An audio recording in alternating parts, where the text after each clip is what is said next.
It's a bit late and it's rather damaged, but this is the Total Tarot Collection, parts 12 and 13.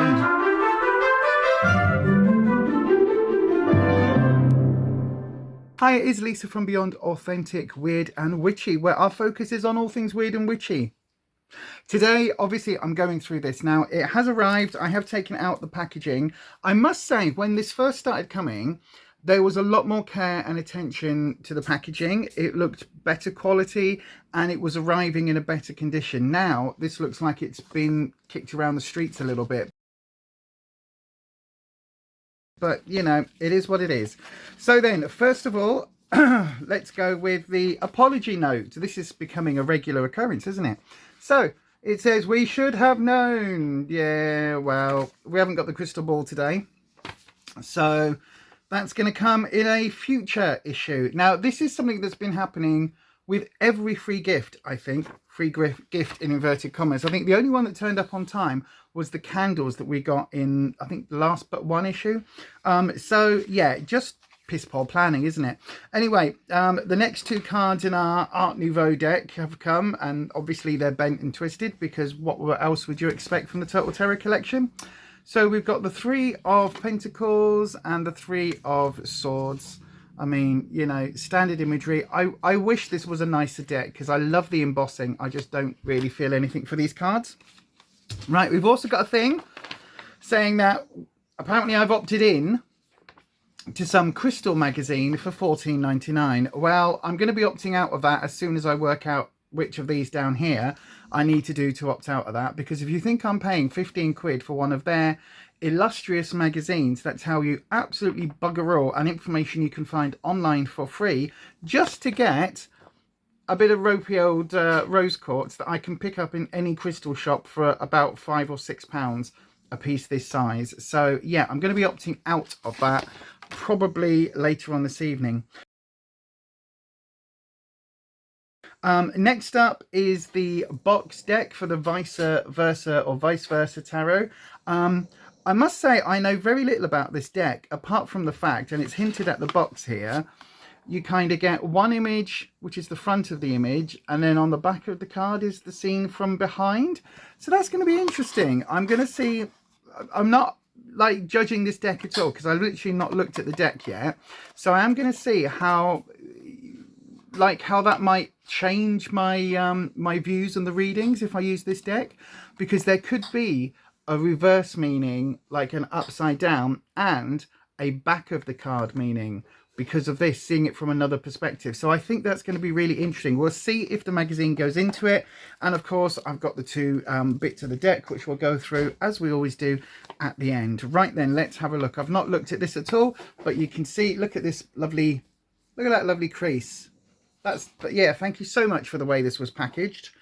It looks like, I mean, there's creases all down here. If this was going in, if I was one of those people that likes keeping the magazines pristine, what an absolute joke that would be. But anyway, you can't keep them pristine in the binders that they've given us because they're useless. Right, anywho, let's have a look. So it says the first bit we've got is reading reversals. So it's talking a little bit about, in this case, the Tower, but it is also talking about how reverse cards might have different meanings. So that's quite interesting. I do use reverse cards, so it'd be interesting to see what their take on it is.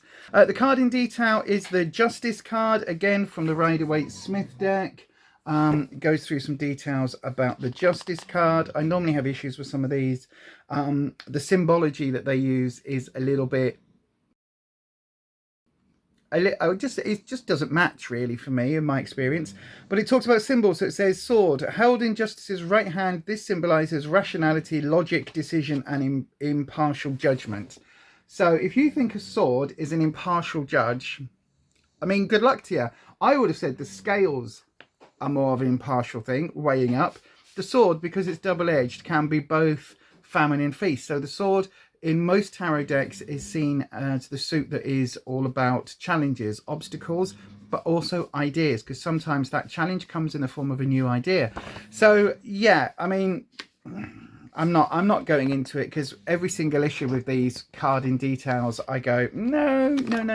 Then we've got the different decks again. with the same card depicted, the Justice card, showing you how it looks in lots of different Lo Scarabeo decks. We've got tarot spreads, card of the day. So it's given us a how to do a card of the day spread, basically. Well, you just pick one card, but you know, apparently we need 4 pages telling us about a card of the day spread. And then it says, oh, you can also use 2 cards of the day. Yeah, I mean, you know, and then let's look at the tarot deck itself. Let's look at it. So the tarot deck library, an inventive and highly unusual deck. The Vice Versa Tarot features art on both sides of the card. One side shows the front view and the other shows the back view of the same or similar scene and figures. So that's a really interesting one there. Look, is that the moon? I'm not quite sure.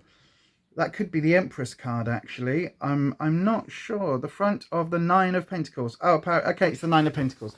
I can see now because they're here. Look, they're down here. But that's what the card is showing us, the front and then the back of the card. So it looks interesting. Yes, it does look interesting. It says this was first published by Lo Scarabeo in 2017. The vivid artwork is the work of prolific contemporary tarot artist David Corsai. Other decks by Corsai include the Ghost Tarot, Terror of the Elves, Pictorial Key Tarot. That's quite a nice one, actually. So yeah, so there's lots of different bits and pieces in here. Then we've got the Major Arcana. So it tells us all what those refer to. And interestingly, it does give us a different meaning for the back of the card. So that's really interesting. Where's my favourite? Where's the Empress? Oh, we've got a very interesting looking Empress. Oh, I like. Okay, I can't wait to get into the cards properly. Again, look, nice big dent in it. A nice big crease. And creases all along the spine. Remember, we're paying money for these. We're paying £7.50 per issue for this and the deck. So yeah, just remember that. It says decoding tarot symbols is next. So it talks about some of the symbols. The Hangman is our card in detail for this. Now let's see. It says the Hangman, this represents the boundary between 2 opinions or states of existence. It also is a reference to a 3-way crossroads and choices to be made. That's the hanging beam, apparently. For me, the Hangman represents Odin hanging on the Tree of Life, waiting to get the knowledge of the runes. So, yeah, I mean, the most important thing they've not even mentioned on this card. Now, this is going to really infuriate me, because you look at the Hangman, they've picked out 5 different bits. The most important is the fact that his foot is not tied. He is here by choice. This is a choice. This is to gain knowledge through suffering, yes, but it's your choice to go into that. It is your choice to suffer for the greater good or for that information. So when this is talking about all of these symbols, it's missing the key ones. I mean, it might go into it in a few more details as we go through, but again, it gives us a few different ideas of different decks. Then we've got a bit more about the Vice Versa spread. So again, a 1-card spread using the Vice Versa deck. Then it's talking about the Vice Versa Tarot 2. So it's giving us some more ideas of what the card represents. I mean, it's got the Strength card there. That looks absolutely fascinating. It really, really does. That looks amazing. So we've got one version of the Strength card. And then we've got the back of the card. I mean, I don't know how I'm going to use this deck. Then we've got pictures of all the suits, and then that's it. So again, not a lot of information, but this is going to be the bit we're all interested in. This is the card. So let me get these open. Hi, this is Lisa. You're watching Beyond Authentic, Weird and Witchy. Don't forget, if you haven't already, hit that thumbs up button. It really helps us out with YouTube's algorithm. And then don't forget to hit that subscribe button and ding your bell, and make sure your settings are changed to all. That way YouTube should notify you each and every time I upload a video. But if you would like to support myself and this channel just a little bit more, you can always go across to buymeacoffee.com/Beyond Authentic, where you can in fact buy me a coffee. That's also where full details of our brand new Coffee Club Crew channel memberships are, including members only content and exclusive perks. Thanks so much for those of you choosing to support me. Okay, so this is what the deck looks like. It's a standard size. Again, because it's come in two halves, you can see one part of it has been bent that way and this part hasn't. So it is a little bit discombobulated, as you can see.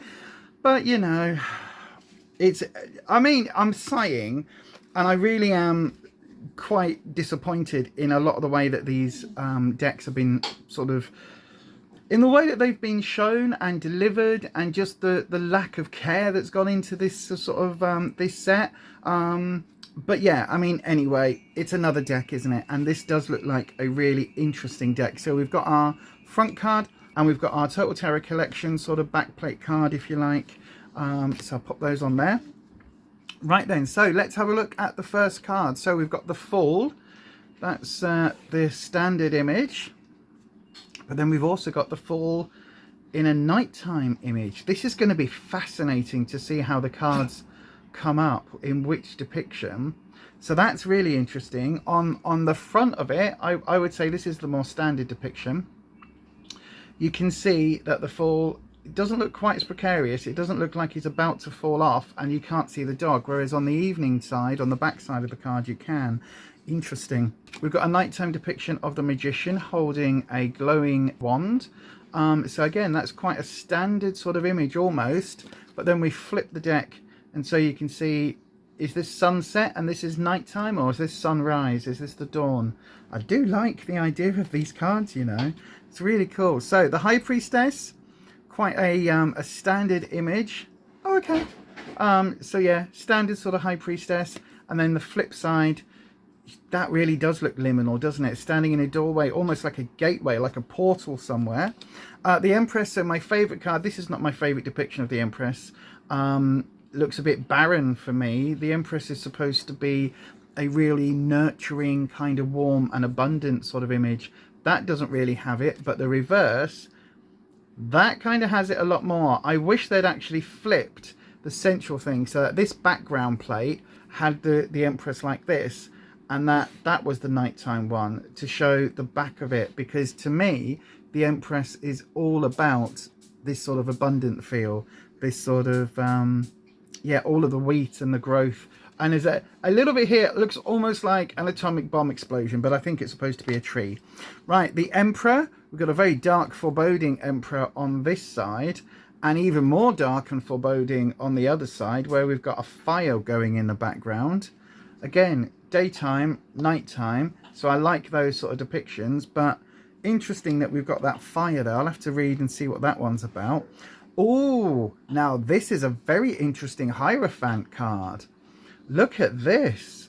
Look at the faceless mask the Hierophant is wearing. I'm loving that. And then we've got the two supplicants there on the front of the card. And then interesting, behind, we've got a baby holding a key with what looks like an apple. That is a really interesting, I'm going to have to delve into this deck, you know. This is going to be a really interesting deck to get into. Wow, again, another fascinating lovers card. So that's what it looks like. But interestingly, can you see the figures depicted? Look, so there we go. Look, standard lovers card. And then when you look at the figures depicted, it's not going to focus, is it? There's a figure that has an entire black body with a white face, and a figure that has an entire white body with a black face. So there's a reversal element there. We've got the burning bush here, and then on the reverse of the card, look at that. Look at that. We've now got even more symbology. Absolutely fascinating. Fascinating cards. The Chariot, quite an interesting depiction on the front. Very interesting Chariot. I'm wondering why all these, or a lot of these, are depicted at nighttime. So yeah, I mean, that's just showing you the warrior's legs on the chariot, so it doesn't really reveal an awful lot, does it? Now this is the one that was really interesting in the magazine, the Strength card. Yes, look at that. So we've got the standard depiction. Look, in this case it's the wobbly tooth, not the thorn in the paw. And then the lion and the woman are now friends, and they're holding that strength against, I guess, evil or demons or the devil or whatever depiction that relates to. So we've got the Hermit next. Really interesting. The Hermit standing alone, except when you look at the Hermit on the reverse, he's not alone. He just doesn't have human companions.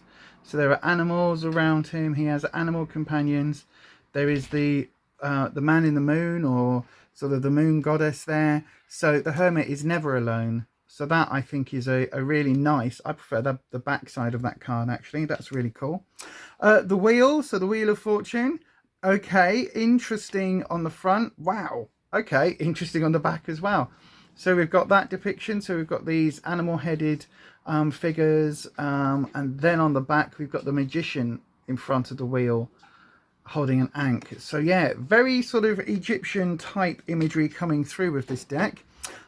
Justice. Okay, so we've got a blindfolded figure holding the scales and the sword with, again, Egyptian iconography in the background.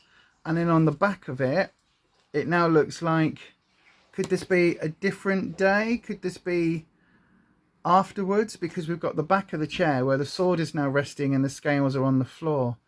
Interesting. Interesting cards. So the Hangman, we were just looking. Now this one is a bit more interesting because look, this Hangman definitely does look tied to that branch at the top, doesn't he?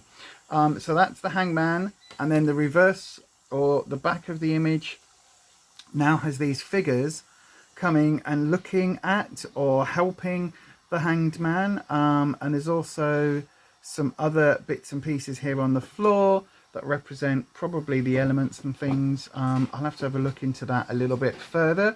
But interesting. Again, really interesting card. So I'm saying for everything, isn't it? Interesting. We've got the Death card.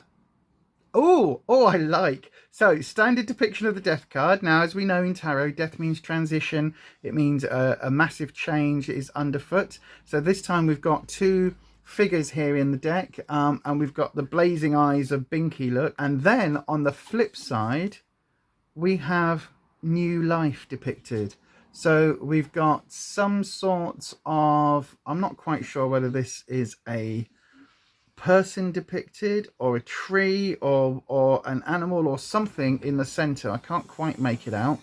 And then you've got these two figures, and you've got this a bottle of some description, and you've got a crow stood on a skull. So again, though, you've got this night and day element to it, so it really does feel change is coming. This is a slightly more positive version than this one, maybe. Again, we'll have to go through, and I'll have to start using this deck and seeing what happens. The next card is Temperance. As you can see, this is quite a standard image. Look, the angel pouring the water between the two vessels. So calming the situation down, which I really like. It does really give a sense of peace, but this is a very, very standard Rider-Waite-esque image. And then on the reverse, we've got a lion and a dove or a seagull, or it could be a puffin. I'm not quite sure what that's supposed to be.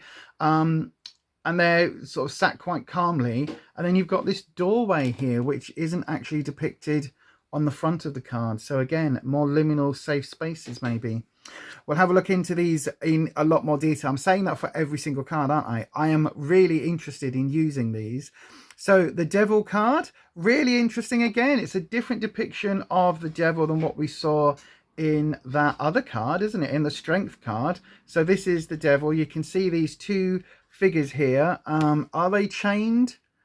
Yep, they are chained by the neck. And again, it's the same two characters from the Lovers card. So these are chained by the neck. Sometimes this comes up in terms of marriage, because it's seen as being that kind of contract that is binding between two people, hence these two characters. Sometimes it can be seen as other contracts and things like that. But again, totally interesting. And when you look at the back, you can see it just is the reverse of that front shot, really. So it's not a lot of change. So next up, we've got the Tower. So this is showing you the destruction of the tower and the two figures falling. Whereas on the back side, the tower's got an actual face look. So that is a very interesting depiction. It looks almost like this is the first hit and then this is like the second or third or something. I don't know. It's very, very interesting. The star, talking about wishful thinking, wishing on a star. That way round is the star as we've seen her before. And then all of a sudden, look, now there is this other figure that the star is looking up and gazing into, maybe. So the star has wishes themselves. Really interesting. Again, sorry everyone, I keep saying interesting because this is a fascinating deck to me. So the moon, we have the same mask that the Hierophant was wearing on the face of the moon there, and the sort of standard image of the animals. This is going to be different though. Look at that. A naked moon worshipper, or possibly a moon goddess. Okay, so next up we've got the sun, and again that similar mask face in the sun. I quite like it. I like the depiction on this card because the child isn't quite as young as we normally see. So quite often we see almost like a toddler running around. So this is a slightly older sort of version of the child. Sometimes the horse is a unicorn, sometimes it's actually just a horse. I think this is just a horse. I think that's just the ear, that side. But yeah, quite a standard sort of image. And then we flip it and look at that. We've now got sort of an obelisk being seen in the background. The horse is a lot more, looks a lot sadder, doesn't it? There's a lot less life in this version of the sun. So again, it's going to be fascinating. So this is the sun at night. Interesting, interesting. Again, I'm saying that for everything. How interesting is this deck? Judgment. Now this is a very cool design. So it's showing the three people being judged from on high. So this is the day of judgment. This is when we are called and our souls will be tallied up, and all of our good bits version compared to our bad bits, if you believe that afterlife story, if you believe that. But I think it's really fascinating because quite often you see a winged figure calling them, but this is far more judgmental, isn't it? This figure looks far more like the person that's actually making the decision as to whether or not you get the afterlife or not, rather than just calling those souls to come and be judged. Now, the flip side of this, we've got the front side of these naked characters. So again, kind of interesting that they've chosen to depict the adults as covering themselves, but not the child. So there might be something to do with innocence here. And again, now that angelic figure has become a bird of prey, a hawk or something in the sun itself. And last up, we have the world. Now, this is quite a standard image look. So you've got the central figure. In this case, she's covered by the fabric in this frame, and they've chosen to depict the frame as almost sort of a wreath here.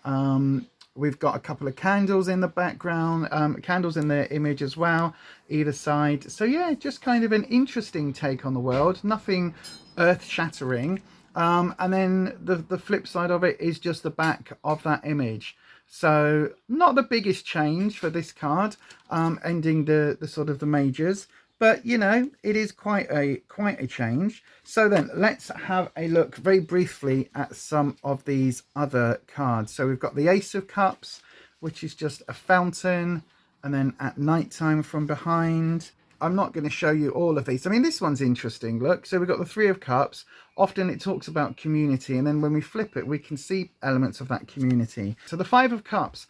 Normally we see this depiction of the three cups with spilt wine, and you can see the sorrow in the main character. But when we flip it, the character is now standing with the two, protecting the two cups that are still upright and still have wine in.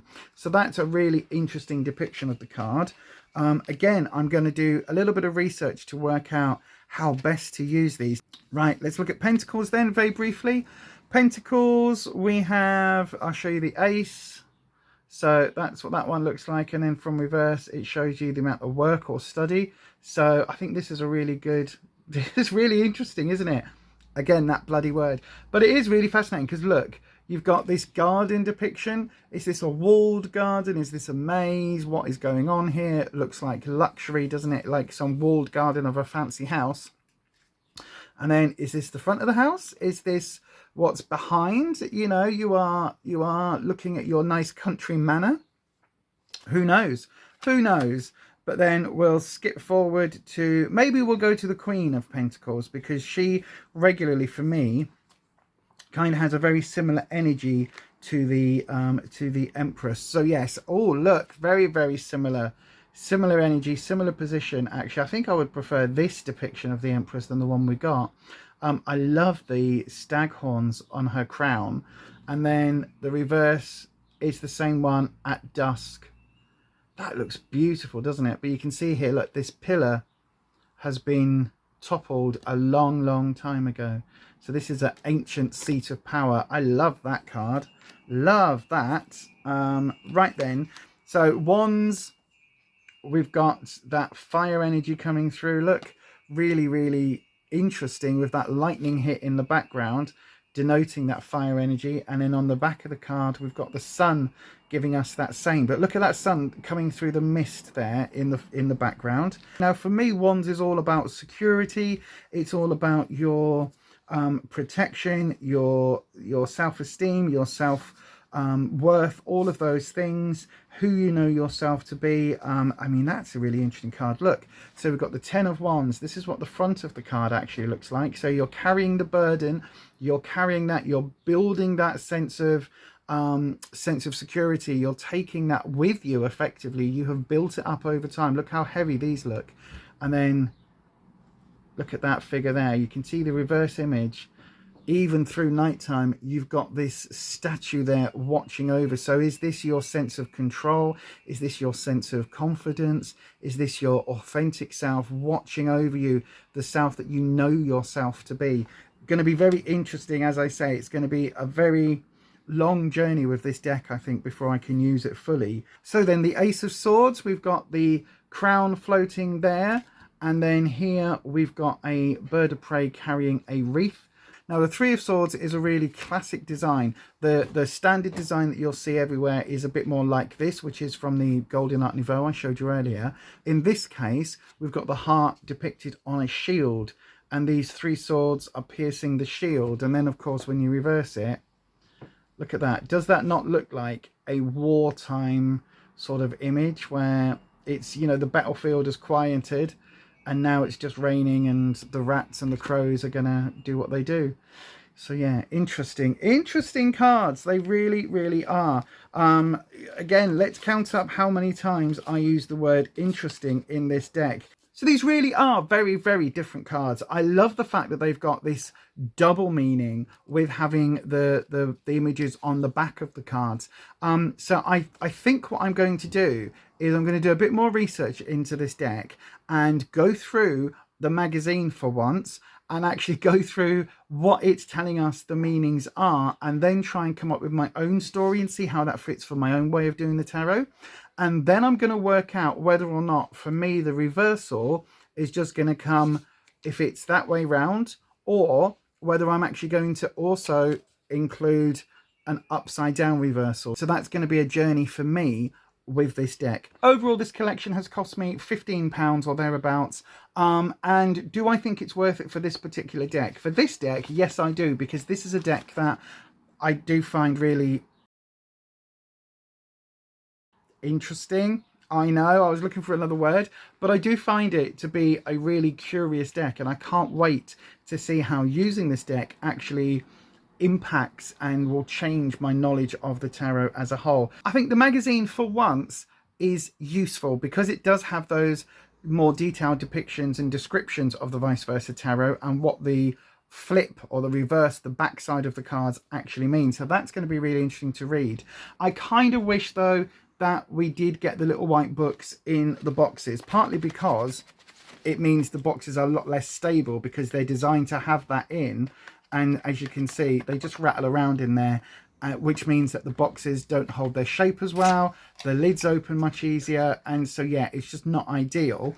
But also the little white book themselves are very concise and very easy. So you just know it's tucked into your deck. Whereas with this, I'm going to have to kind of keep cross-referencing until I'm used to this deck. I'm going to have to keep cross-referencing the information in the magazine, which is a bit of a ball ache.